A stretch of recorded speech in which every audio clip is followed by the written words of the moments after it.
শ্রী শ্রী রামকৃষ্ণ কথামৃত, দ্বাদশ খণ্ড, দ্বিতীয় পরিচ্ছেদ। ঠাকুর শ্রীরামকৃষ্ণ শুদ্ধাত্মা ভক্তদিগকে পাইয়া আনন্দে ভাসিতেছেন।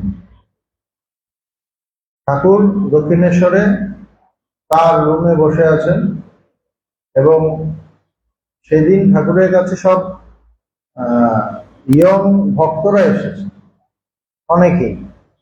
তো তাদের পেয়ে ঠাকুর দেখছে এরা সব শুদ্ধাত্মা, এরা শুদ্ধ সত্য, এদের মধ্যে সংসার ওই মানে জটিলতা গুলো এখনো ঢোকেনি। সেই জন্য ঠাকুর তাদের তো খুব ভালোই বাসেন। তো তাদের দেখে ঠাকুর খুব আনন্দিত, খুব আনন্দে আছেন। তো বলছেন যে ঠাকুর শ্রীরামকৃষ্ণ শুদ্ধাত্মা ভক্তদিগকে পাইয়া আনন্দে ভাসিতেছেন ও ছোট খাটটিতে বসিয়া বসিয়া তাহাদিগকে কীর্তনীর ঢং দেখাইয়া হাসিতেছেন। যারা কীর্তন করে তারা যে ঢং করে, যেভাবে নানা রকম ইয়ে টিয়ে করে, সেটা ঠাকুর আবার অ্যাক্টিং করে করে দেখাচ্ছেন। কীর্তনী সেজে গুজে সম্প্রদায়ের সঙ্গে গান গাইতেছে। সম্প্রদায়ের একসাথে ওরা তো বেশ অনেকজন মিলে আসে, সবার মধ্যে যে কীর্তনী যে সে গান করছে। কীর্তনী দাঁড়াইয়া হাতে রঙিন রুমাল মাঝে মাঝে ঢং করিয়া কাশিতেছে, নদ তুলিয়া থুতু ফেলিতেছে। আবার যদি কোনো বিশিষ্ট ব্যক্তি আসিয়া পড়ে, গান গাইতে গাইতেই তাহাকে অভ্যর্থনা করিতেছে ও বলিতেছে আসুন, ও ঢং করে করে। এবার ঠাকুর এগুলো সব খেয়াল করছেন, ঠাকুর সব খেয়াল করছেন এবং ঠাকুর ওটা বলছেন আর কি, মজা করছেন ওটা নিয়ে। ভগবান এরকম খুব সুন্দর অ্যাক্টিং করতে পারতেন। আবার মাঝে মাঝে হাতের কাপড় সরাইয়া তাবিজ, অনন্ত ও বাউটি ইত্যাদি অলংকার দেখাইতেছে। তার যে আবার গয়না টয়না পড়েছে সেটাও দেখাচ্ছে। অভিনয় দৃষ্টে ভক্তরা সকলেই হো হো করিয়া হাসিতে লাগিলেন। তো ঠাকুর দেখাচ্ছে না, সবাই খুব হাসছে। পল্টু হাসিয়া গড়াগড়ি দিতেছে, ও কম বয়সে, ওর বয়স কম, ও পাগলের মতো হাসছে। ভগবান এখানে মাঝে মাঝে হাসাতেন, নানা রকম জোকস টোকস বলে সব খুব হাসত। ঠাকুর পল্টুর দিকে তাকাইয়া মাস্টারকে বলিতেছেন, ছেলে মানুষ কিনা তাই হেসে গড়াগড়ি দিচ্ছে। ওর হাসি আর চাপতে পারছে না, এমন হাসছে।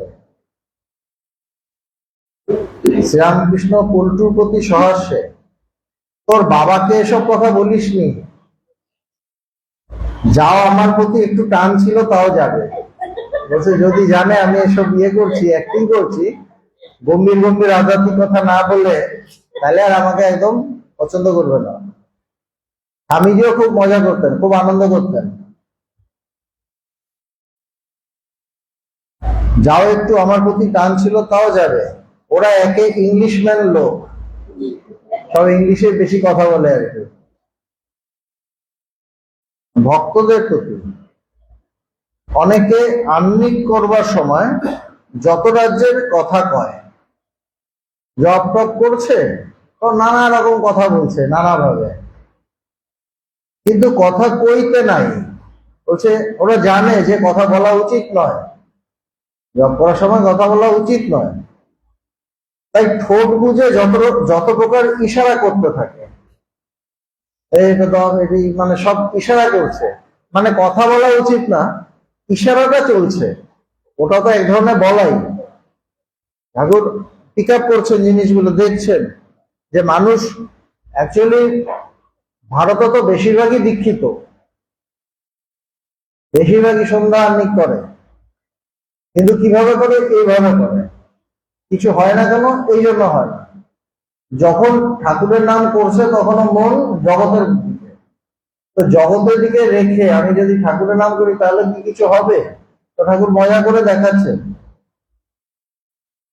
তাই ঠোঁট বুঝে যত প্রকার ইশারা করতে থাকে, এটা নিয়ে এসো, ওটা নিয়ে এসো, হু উহু এইসব করে, মানে মুখে বলবে না কিন্তু হু হু হু হুম হুম এগুলো সব করছে।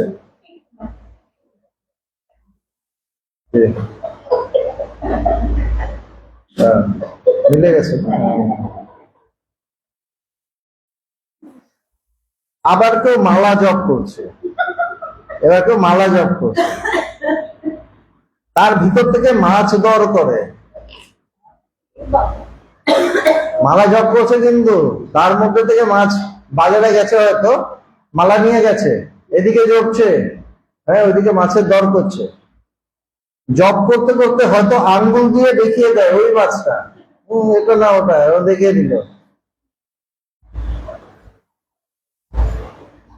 যত হিসাব সেই সময়, এটা কিন্তু ভীষণ সত্য না। জপের সময় তার সমস্ত কাজের কথা মনে পড়ে, পুজোর সময় সবকিছু মনে পড়ে। কেউ হয়তো গঙ্গা স্নান করতে এসেছে, সেই সময় কোথা ভগবান চিন্তা করবে, গল্প করতে বসে গেল। ঘাটে গেছে, বাঁধানো মানে ওখানে ঘাট আছে, ওখানে আরো তো অনেক মহিলা টইলা গেছে, যত রাজ্যের গল্প। তোর ছেলের বিয়ে হলো, কি গয়না দিলে?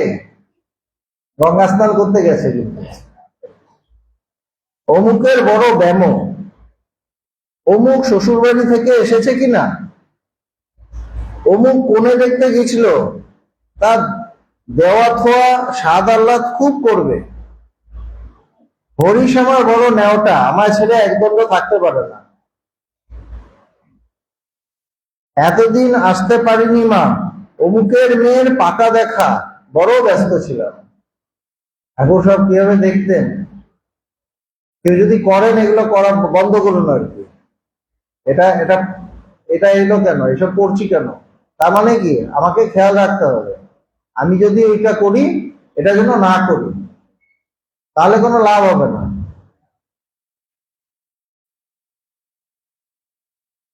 একই ক্লাস শোনার সময় হয়, ক্লাস শোনার সময় এদিক তাকাচ্ছি ওদিক তাকাচ্ছি, এইটা হলো একই একই এই ইয়েতেই পড়ে যায় আর কি।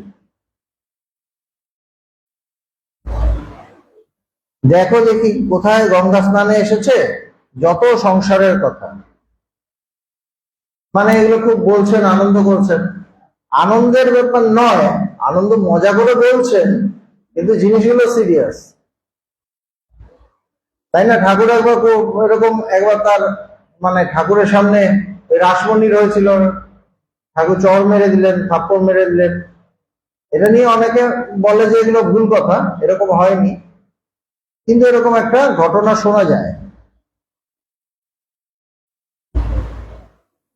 ঠাকুর ছোট নরেনকে একদৃষ্টে দেখিতেছেন, তো ছোট নরেন গেছে, নরেন নরেন্দ্রনাথ দত্ত মানে স্বামীজি বড় নরেন, আরেকজন ছিল ছোট নরেন, আরো কম বয়স। দেখিতে দেখিতে সমাধিস্থ হইলেন, তাকে দেখতে দেখতে সমাধিস্থ হয়ে গেছে, কি সুন্দর। শুদ্ধাত্মা ভক্তের ভিতর ঠাকুর কি নারায়ণ দর্শন করিতেছেন? তো কেন, ঈশ্বরকে দর্শন করলেই তো একজন মানুষ সমাধিস্থ হয়, ঈশ্বরকে দর্শন করলেই তো সমাধিস্থ হয়। তো যখন ছোট নরেনকে দেখে সমাধিস্থ হয়ে যাচ্ছে, তো শ্রীমার মধ্যে মনে হচ্ছে যে উনি হয়তো সেই নারায়ণকেই দেখছেন। ভক্তেরা এক দৃষ্টে সেই সমাধি চিত্র দেখিতেছে। সমাধি চিত্র কি সুন্দর, বাংলাটা কি সুন্দর। চিত্র মানে ফটো বা ছবি, ছবি যেমন একরকমই থাকে, ওটা কোনো নড়চড় হয় না, একইভাবে থাকে। ঠাকুরের একদম স্থির হয়ে আছেন, তারও কোনো নড়চড় নেই, কোনো স্পন্দন নেই সারা শরীরে। এই জন্য বলছে ভক্তেরা একদৃষ্টে সেই সমাধি চিত্র দেখিতেছেন।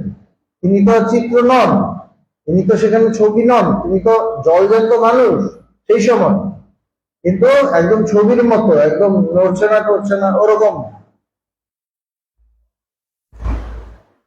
এত হাসি খুশি হইতেছিল, এইবার সকলে নিঃশব্দ, ঘরে যেন লোক নাই। একটু আগেই কিন্তু কীর্তনীর ভাব দেখাচ্ছিলেন, প্রচন্ড আনন্দ করছিলেন সবাইকে দেখে, দেখুন, তারপর আবার মানুষ কিভাবে জব করে ভুলভাল, কিভাবে গঙ্গা স্নান করে সেই সব বলে আসছে, কিন্তু কয়েক সেকেন্ডের মধ্যে পিকচার পাল্টে যাচ্ছে। কেন পাল্টে গেল? কেননা যেটা বলছেন তার সাথে তিনি যুক্ত নন। আমাদের ক্ষেত্রে কি হবে?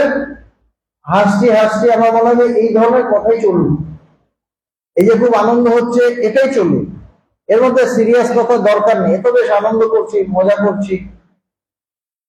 কিন্তু ঠাকুর করতে করতে ফাট করে সমাধিস্থ। এতটাই নির্লিপ্ত কেন হলেন?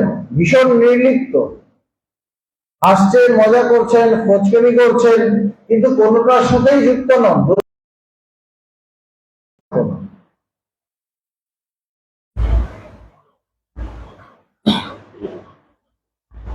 ঠাকুরের শরীর নিস্পন্দ, চক্ষু স্থির, হাত জোর করিয়া চিত্রার্পিতের ন্যায় বসিয়াছে।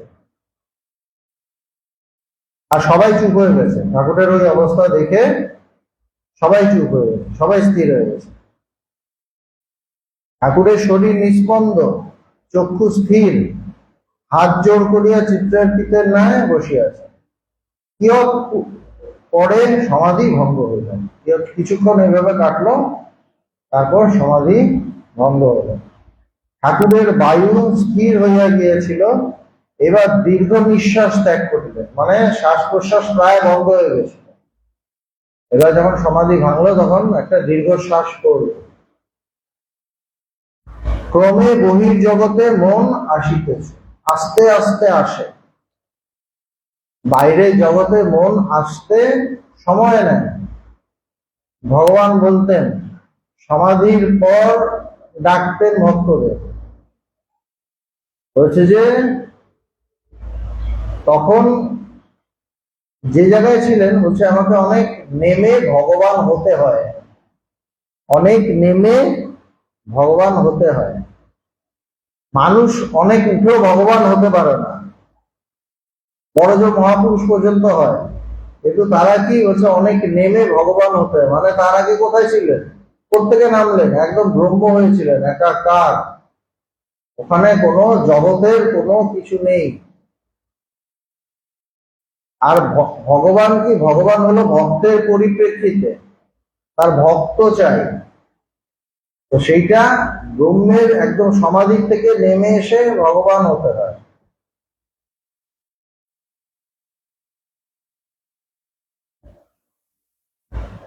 ক্রমে বহির জগতে মন আসিতেছে, তারপর আস্তে আস্তে জগতে মনটা আসে, ভক্তদের দিকে দৃষ্টিপাত করিতেছে, সবাইকে সবার দিকে তাকাচ্ছেন। কেন? মনটা তৈরি হচ্ছে, ভক্তকে দেখে তার মন তৈরি হয় একটু একটু, কেন তার তো নিজের মন নেই। ভক্তকে দেখে তার ভাবে ভাবিত হয়ে মনটা তৈরি হয়।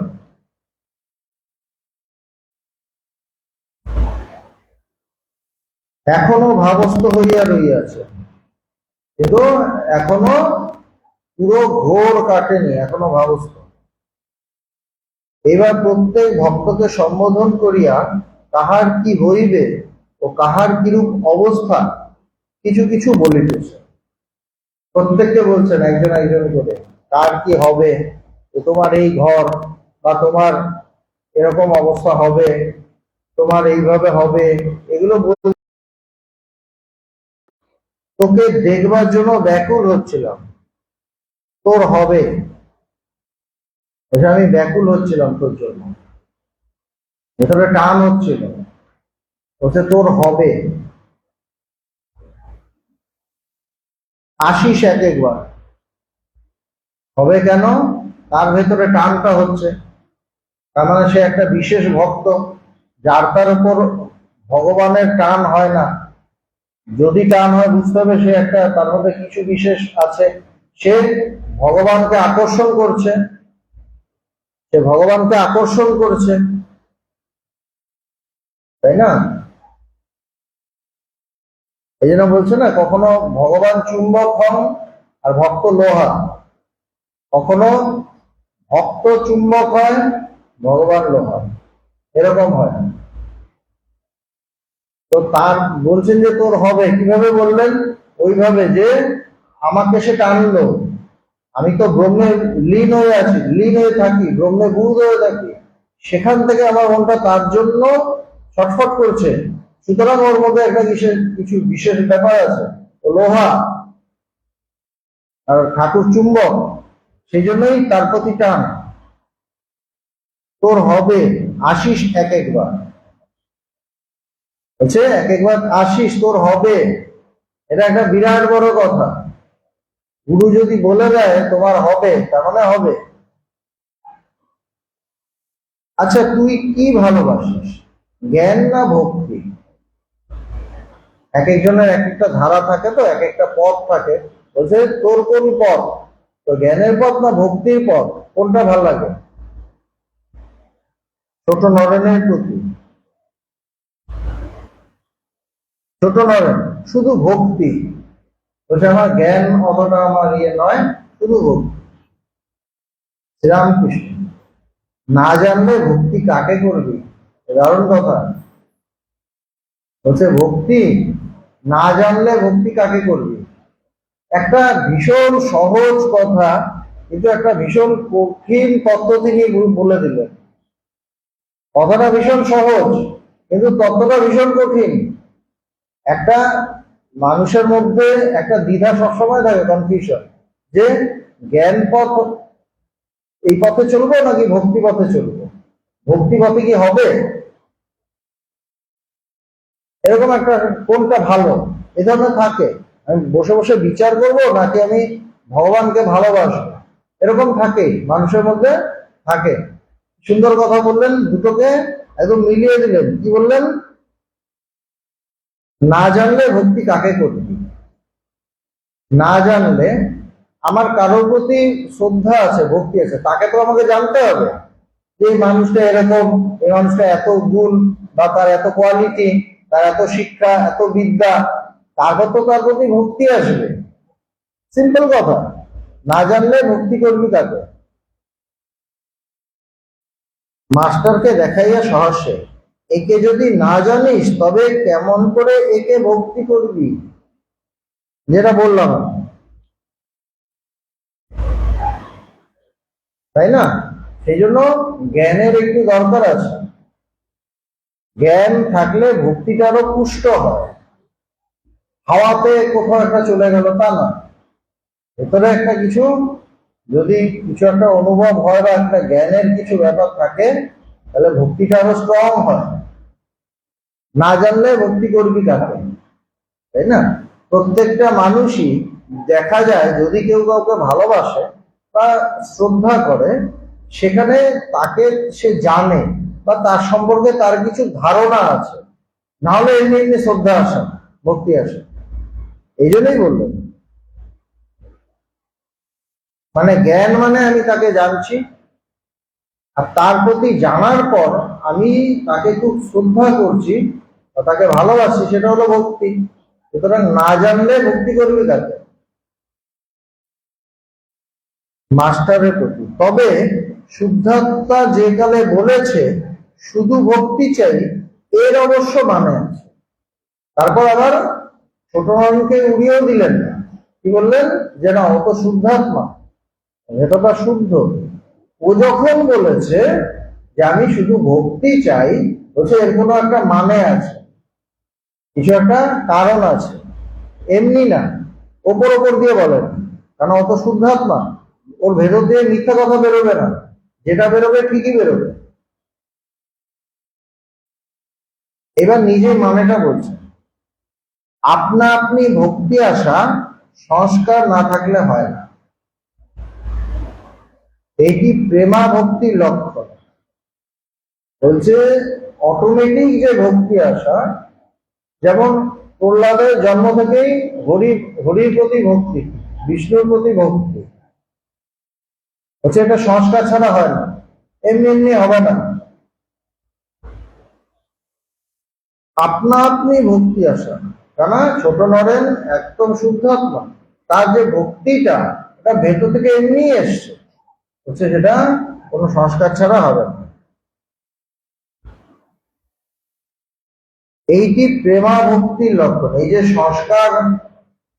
সংস্কারের যে ব্যাপার, ভেতর থেকে একটা বাচ্চা দেখা গেল সে ছোট থেকেই ঈশ্বরের কাছে গিয়ে এইটা নিয়েই থাকে, মন্দিরে যায়, ওখানে গিয়ে ধ্যান করে, জপ করে, এটা নিয়েই থাকে। আবার আরেকজন তারই বন্ধু ছুটে সমস্ত জায়গায় ছুটে বেড়াচ্ছে, সংস্কার আলাদা।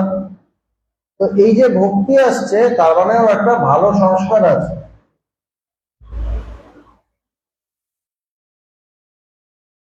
এবং এটাকে কি বলছে, এটা প্রেমা ভক্তি থেকে হয়। জ্ঞান ভক্তি আরেকটা আছে, একটা হলো প্রেমা ভক্তি, শুদ্ধ ভক্তি, আরেকটা আছে জ্ঞান ভক্তি, জ্ঞান মিশ্রা ভক্তি। সেটাকে কি বলছে, যে বিচার করা ভক্তি। অনেক বিচার টিচার করে আমার তার উপর ভক্তি থাকে। আমি বিচার করলাম যে ঈশ্বর কেমন, আচ্ছা ঈশ্বরের এত ক্ষমতা, আচ্ছা তাহলে তাকে আমি ভালোবাসবো, ভক্তি হবে। তাই না? আমরা হিরোদের ভালোবাসি কেন? তার দেখতে সুন্দর, অনেক সে ফাইট করতে পারে, এই করতে পারে, অনেক প্রবলেম সলভ করতে পারে, সুতরাং আমি তাকে ভালোবাসি। এখানে ঈশ্বরের প্রতিও তাই। আমি বিচার টিচার করে দেখলাম না, ঈশ্বরের ভীষণ ক্ষমতা, তিনি ক্ষমতার অপব্যবহার করেন না, তিনি যার যেটা দরকার তাকে সেটা দেন, তিনি মানুষকে ভালোবাসেন, অটোমেটিক আমার তার প্রতি ভক্তি চলে এলো। সেটা কিভাবে হলো? সেটা বিচার করার পরে। আর আরেকটা হলো যে আগের জন্মে সংস্কার নিয়ে এসছি, এমনি আমার জন্ম থেকেই আমার ঈশ্বরের প্রতি ভক্তি, এটা হলো আরেকটা ভক্তি, প্রেমা ভক্তি।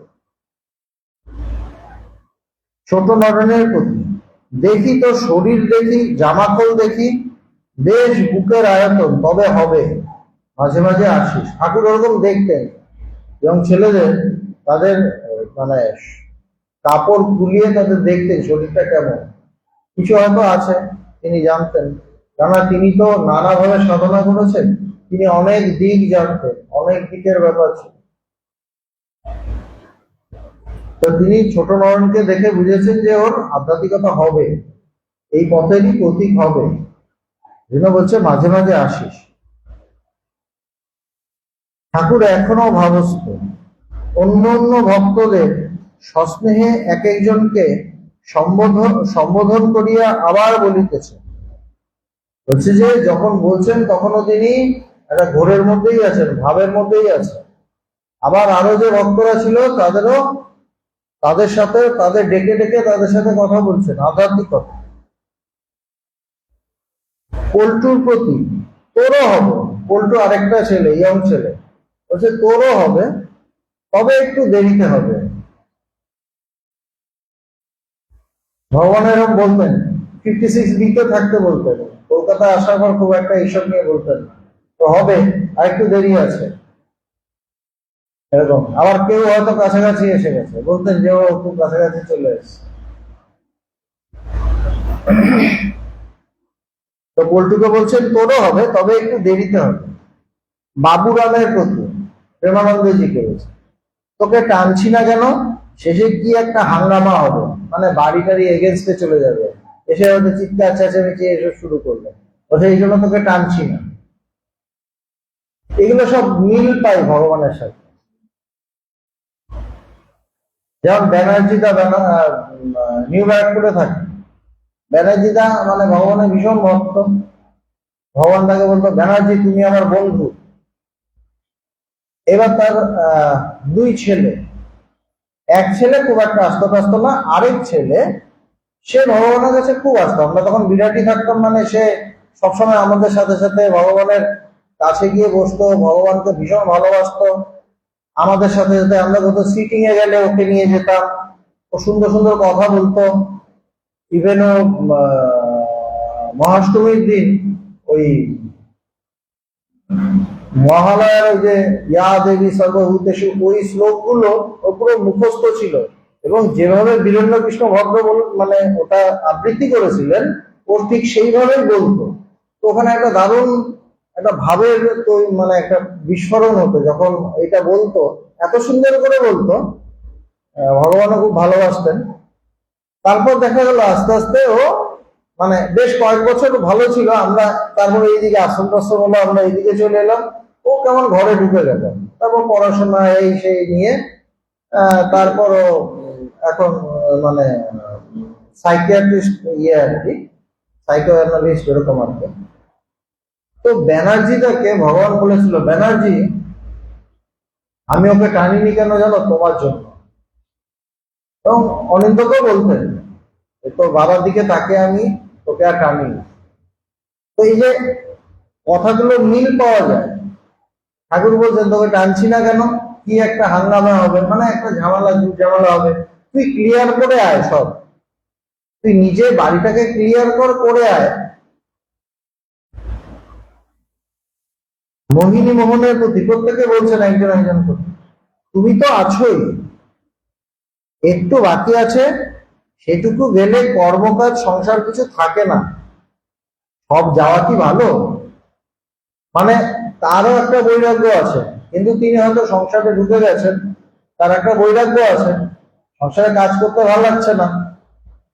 কিন্তু ঠাকুর বোঝেন, সবার মন তিনি বুঝতে পারেন না, তিনি তো অন্তর জানেন প্রত্যেকের কে কোন জায়গায় দাঁড়িয়ে আছে, কে কোন সিঁড়িতে দাঁড়িয়ে আছে, তিনি খুব ভালো বোঝেন। তো ওদের বলছেন, মণিমোহনেরও মধ্যে হয়তো তার ভেতরেও চলছে মোহিনীমোহন, যে আমাকে কিছু বলবেন না ঠাকুর। তো ঠাকুরের সঙ্গে দৃষ্টি বলছে, বলছে তুমি তো আছোই, মানে তুমি তো চলছোই, এগোচ্ছই, ঠিকই আছে, একটু বাকি আছে, বলছে একটু বাকি আছে, সেটুকু গেলে আর কর্মকাজ করতে পারবে না, কাজ কাজ করতে পারবে না, মানে সবসময় বুঝ হয়ে থাকবে, এই জন্য একটু রেখে দিয়েছি। সবকিছু যাওয়া কি ভালো? এই বলিয়া তাহার দিকে একদৃষ্টে সস্নেহে তাকাইয়া রইলেন, যেন তাহার হৃদয়ের অন্তরতম প্রদেশের সমস্ত ভাব দেখিতেছে। তার দিকে তাকিয়ে আছে। এগুলো দেখেছি ভগবানের মধ্যে, এক একজনের সাথে এক একদিন এক একজনের তার প্রতি মন পড়তো, সে তার সাথেই কথা বলছেন অনেকক্ষণ ধরে, বাকি সবাই চুপচাপ আছে। আবার অনেক সময় দেখতেন তাকিয়ে, কি যে দেখতেন, আমি তখন বিরাটিতে, তো আমি বসে আছি ওখানে, একটা পুরনো বাড়ি তখন বিরাটি, এইটা না।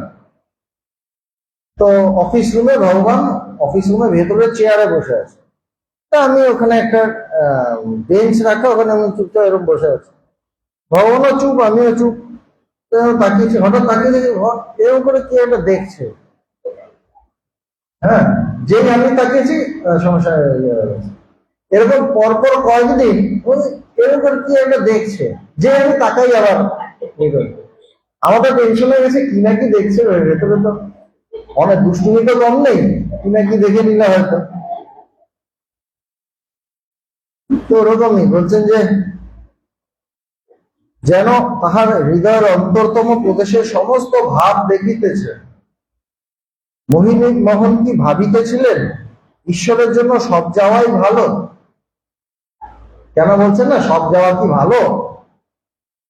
তো শ্রীমর মনে হচ্ছে যে মোহিনীমোহন এখন কি ভাবছে, যে না ঠিক আছে কিছু থাকুক, আমার সংসার যোগও থাকুক ভোগও থাকুক, বেশিরভাগের এটাই থাকে, ভোগ গেলে বিপদ বাবা, আবার যোগ গেলে আমি কোথায় যাব, এও থাক ও থাক। তো হচ্ছে যে ওনার মনে কি আসছে কে জানে। কিয়ৎ পরে ঠাকুর আবার বলিতেছে, ভাগবত পণ্ডিতকে একটি পাশ দিয়ে ঈশ্বর রেখে দেন, তা না হলে ভাগবত কে শোনাবে?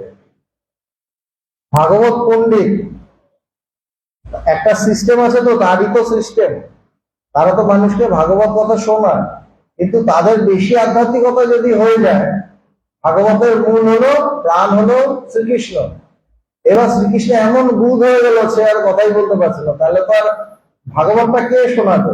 বলছে যে সেই জন্য তাদের মধ্যে একটু বন্ধন দিয়ে একটা পাশ দিয়ে রেখে দেয়, যাতে সে শোনাতে পারে।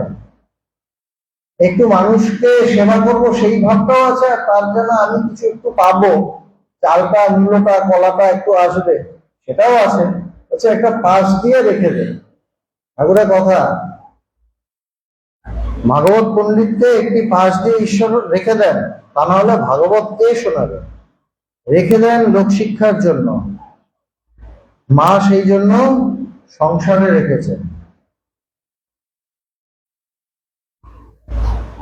এইবার ব্রাহ্মণ যুবকটিকে সম্বোধন করিয়া বলিতেছেন। তো আগের দিন আমরা দেখেছিলাম যে একজন যুবক ঠাকুরের কাছে 3 দিন ধরে আছে, তাকে বলছেন শ্রীরামকৃষ্ণ যুবকের প্রতি, তুমি জ্ঞান চর্চা ছাড়ো।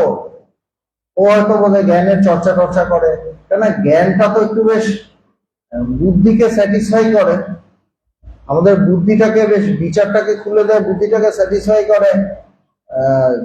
যারা একটু বুদ্ধি নিয়ে থাকে, মানুষ অনেক রকম হয় তো, কেউ হৃদয়ে দিয়ে চলে, হৃদয়ে বের করে চলে, তার সমস্ত কিছু মানে হৃদয় দিয়ে হয়। আবার কেউ চলে বুদ্ধি দিয়ে, কেউ চলে বুদ্ধি দিয়ে। তো আমাদের সংস্থাতেও আমরা যখন প্রথম যেতাম, যারা ছিলাম, তো একজনের কেউ কেউ ছিল খুব হৃদয়বান, প্রথমেই সে ঝাঁপিয়ে পড়বে, মানুষের জন্য এই করবে ওই করবে, এরকম মন। আবার কেউ ছিল মানে প্রতিটা পয়েন্টে বুদ্ধি দিয়ে চিন্তা করবে। তো আমাদের মহারাজজি তখন তার পেছনে লাগতো আর কি, বলছে ও যদি কারো মানে উপকারও করতে হয়, সেটাকে আগে মাথায় চিন্তা করে নেবে যে উপকার করলে কি লাভ হবে, কি ক্ষতি হবে, করে নেবে, তারপর হয়তো একটু কিছু দিল আর উপকার করবে। হৃদয়টা প্রথমে আসে, প্রথমে ব্রেন চলতে থাকে। সেরকম আর কি। তো যাদের একটু ব্রেন বেশি চলে, তাদের আবার বেদান্তর জ্ঞান যোগটা বেশি ভালো লাগে, জ্ঞানের চর্চা, ব্রহ্ম সত্য জগৎ মিথ্যা, সে চর্চা করছে, বিচার করছে, এরকম। তো এই যুবকরা এরকম চেষ্টা করছিল। তো ঠাকুর তাকে বলছেন যুবকের প্রতি, তুমি জ্ঞান চর্চা ছাড়ো, ভক্তি নাও। বলছে তোমার তোমার ঘর অন্য, ভক্তি নাও, ভক্তি সার। আজ তোমার কি 3 দিন হলো? বলছে ভক্তিটাই সার। কেন? তার জন্য বলছে, তার মানে জ্ঞান যে সার না তা নয়, এক একজনের জন্য এক একটা, যে যেরকম, যার যেরকম প্রবণতা তার জন্য সেটা। কিন্তু অনেক সময় কি হয়, আমরা কারোর প্রতি বেশি মানে কাউকে দেখে আমি, তার হয়তো জ্ঞান ভালো লাগে, আমিও জ্ঞান শুরু করলাম, তারপর দেখলাম আমি হালে পানি পাচ্ছি, না এটা হচ্ছে না ওটা হচ্ছে। সেই জন্য নিজের ঘরটাকে নিজেকে বুঝে নিতে হয়, আমার কোন ঘর, আমি কিভাবে চলবো, ওটা নিজেকে খুঁজে বার করতে হয়। এই জন্য বলছেন যে তুমি জ্ঞান চর্চা ছাড়ো, ভক্তি নাও, ভক্তি সার। আজ তোমার কি 3 দিন হলো? ব্রাহ্মণ যুবক হাত জোর করি, আজ্ঞা হা, মানে 3 দিন ধরে আছে। শ্রীরামকৃষ্ণ, বিশ্বাস করো, নির্ভর করো, তাহলে নিজের কিছু করতে হবে না, মা কালী সব করবে। তার উপর বিশ্বাস করো, তার উপর নির্ভর করো, শরণাগত হও, তাহলে আর নিজেকে চাপ নিতে হবে না, সব তিনি করে নেবেন। বিশ্বাসটা অদ্ভুত, ভীষণ সুন্দর জিনিস। বিশ্বাস আসতে চায় না, কেন মানুষের অনেক জাগতিক বুদ্ধি থাকে, তো তখন বিশ্বাস আসতে চায়। বিশ্বাস করো, দেখবে সব তিনি করছে, কোনো অসুবিধা হচ্ছে না।